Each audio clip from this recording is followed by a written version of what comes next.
Gold में 5 मार्च को गिरावट आई। अमेरिकी बॉन्ड्स की बढ़ती यील्ड और डॉलर में मजबूती को इसका कारण माना जा रहा है। उधर गोल्ड में नए निवेश से पहले इन्वेस्टर्स अमेरिकी टैरिफ के दूसरे देशों पर पड़ने वाले असर को देखना चाहते हैं। स्पॉट गोल्ड 0.2% की नरमी के साथ $2,912.09 प्रति औंस पर रहा। 4 मार्च को गोल्ड में करीब 1% का उछाल आया था। हालांकि आज यूएस गोल्ड फ्यूचर और MCX गोल्ड फ्यूचर्स में हल्की तेजी दिखी। कमोडिटी एक्सपर्ट्स का कहना है कि बेंचमार्क 10 साल के अमेरिकी बॉन्ड्स की यील्ड बढ़ने से गोल्ड की चमक घटी है। इंडिया में 22 कैरेट गोल्ड का भाव 80,000 रुपए प्रति 10 ग्राम को पार कर गया। 24 कैरेट गोल्ड का भाव भी 87,000 रुपए प्रति 10 ग्राम से ऊपर निकल गया। अमेरिका ने मैक्सिको और कनाडा पर 25% टैरिफ लगा दिया है। उसने चीन पर ड्यूटी बढ़ाकर 20% कर दी है। जवाबी कार्रवाई में चीन और कनाडा ने भी अमेरिकी प्रोडक्ट्स पर टैरिफ बढ़ाने का ऐलान कर दिया है। ब्रोकरेज फर्म मेहता इक्विटीज के VP राहुल कलांतरी ने कहा कि गोल्ड फ्यूचर्स में तेजी देखने को मिली।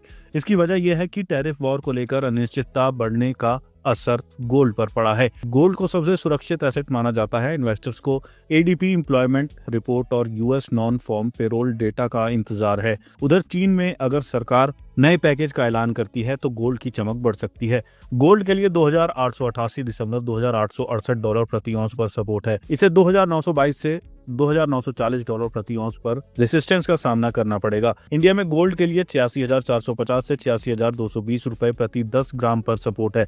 इसे 86,910 से 87,170 रुपए प्रति 10 ग्राम पर रेजिस्टेंस का सामना करना पड़ेगा। रिद्धि सिद्धि बुलियंस के MD पृथ्वीराज कोठारी ने कहा कि अगर टैरिफ वॉर की वजह से अनिश्चितता की स्थिति जारी रहती है तो गोल्ड की डिमांड स्ट्रॉन्ग रहेगी। कमोडिटी एक्सपर्ट्स का कहना है कि शॉर्ट टर्म में उतार चढ़ाव के बावजूद गोल्ड का आउटलुक स्ट्रॉन्ग लग रहा है। इसकी वजह यह है कि अगर दुनिया में ट्रेड वॉर बढ़ने से उथल पुथल की स्थिति पैदा होती है तो गोल्ड की डिमांड बढ़ जाएगी। इन्वेस्टर्स अपने पोर्टफोलियो में गोल्ड को शामिल कर सकते हैं।